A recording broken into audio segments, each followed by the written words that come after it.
S T کے سامعین کو میرا السلام علیکم۔ بڑھتے ہیں آج کے واقعے کی طرف۔ ذکر اللہ میں کتنی برکت ہے، اس کا اندازہ اس واقعے سے کیجیے۔ حضرت ابو الدرداء، جن کو حضور پاک صلی اللہ علیہ وآلہ وسلم نے حکیم حاذ الامہ یعنی امت کے حکیم کا لقب دیا، ان کے پاس ایک شخص آیا اور آ کر کہا کہ اے ابو الدرداء، آپ کے گھر آگ لگ گئی ہے۔ آپ نے فرمایا کہ نہیں لگی۔ پھر ایک دوسرا آدمی آیا اور آ کر کہا کہ اے حکیم، آپ کے گھر آگ لگی تھی اور شعلے ہوا میں بلند ہوئے، لیکن آپ کا گھر نہیں جلا۔ آپ نے اس کی بات سن کر فرمایا کہ میں جانتا تھا کہ میرا اللہ ایسا نہیں کرے گا۔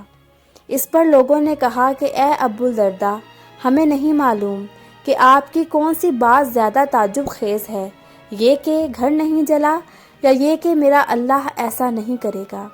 اس پر آپ نے جواب دیا کہ ایسا میں نے اس لیے کہا کیونکہ میں نے رسول پاک صلی اللہ علیہ وآلہ وسلم سے چند کلمات سنے تھے، جو شخص ان کو صبح میں پڑھتا ہے اس کو شام تک کوئی تکلیف نہیں پہنچ سکتی، اور جو شام میں پڑھتا ہے اس کو صبح تک کوئی تکلیف نہیں پہنچ سکتی۔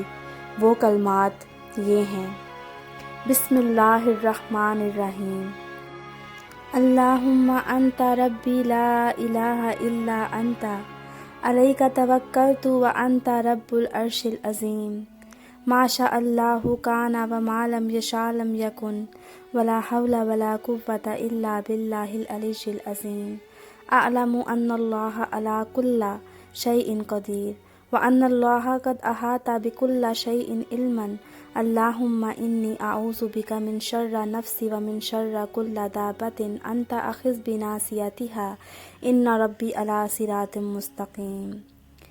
اے اللہ، آپ ہی میرے رب ہیں، آپ کے سوا کوئی معبود نہیں، آپ ہی پر میں توکل کرتا ہوں، اور آپ ہی عرش عظیم کے رب ہیں۔ جو اللہ چاہتے ہیں وہی ہوتا ہے، اور جو وہ نہ چاہیں وہ نہیں ہو سکتا۔ میں جانتا ہوں کہ بے شک اللہ ہر چیز پر قدرت رکھتے ہیں، اور یہ کہ اللہ ہر چیز کو اپنے علم سے احاطہ کیے ہوئے ہیں۔ اے میرے اللہ، میں میرے نفس کے شر سے اور ہر چیز جس کی پیشانی آپ کے قبضہ میں ہے، اس سے آپ کی پناہ چاہتا ہوں، آمین۔ غور کیجئے اللہ تعالیٰ نے ان پاکیزہ کلمات کی برکت سے کس طرح ابو الدرداء کے گھر کی حفاظت فرمائی۔ پہلے تو آگ بھڑک اٹھی، پھر پھیل گئی کہ سارے لوگ پریشان ہو کر ابو الدرداء کو اس کے بارے میں آ کر بتانے لگے۔ لوگوں نے اس حیرت انگیز کرشمے کو دیکھا کہ کس طرح ذکر الہی کی برکت سے ابو الدرداء کا گھر آگ سے محفوظ رہا۔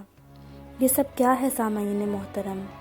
یہ سب اللہ کے کلمات کی برکات ہیں، اللہ کے نیک بندوں پر اس کے فضائل ہیں۔ بے شک اگر آپ کو ہماری آج کی ویڈیو پسند آئی ہو تو اس کو لائک کیجئے گا، اور بھی اچھی ویڈیوز کے لیے ہمارا چینل سبسکرائب کیجئے۔